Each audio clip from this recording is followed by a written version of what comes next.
యెషయా గ్రంథం చదువుతున్నది నీకు అర్థమవుతుందా అని అడిగాడు. ఫిలిప్ ఒక స్ట్రేంజర్, నేను మినిస్టర్ని, నువ్వెవడవే నాకు వాక్యం చెప్పడం అనే అవిధేయత ఆయనకు లేదండి.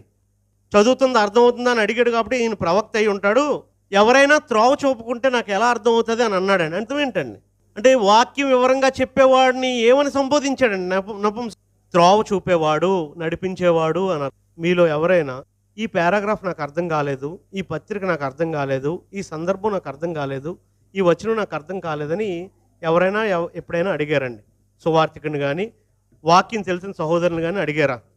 నన్ను అడిగారండి, బ్రదరు నాకు బాగా పంటి సమస్య ఉంది, కొంచెం ప్రార్థన చేయండి, కాళ్ళు నొప్పులు ఉన్నాయి, ప్రార్థన చేయండి, మేము డెలివరీకి వెళ్తున్నాం, ప్రార్థన చేయండి. ఫోన్ కాల్స్ ఎక్కువ వచ్చేయండి. సరే కరెక్టే, భౌతికమైన కాపుదల రక్షణ నీకు కావాలి, మరి నీ ఆత్మక రక్షణ ఏంటి? వాక్యమే కదా, అది అర్థం కావాలి కదా. వాక్యమే నీ జీవితాన్ని నడిపించేది. వాక్యం లేకపోతే ఇష్టానుసారంగా బ్రతుకుతావు.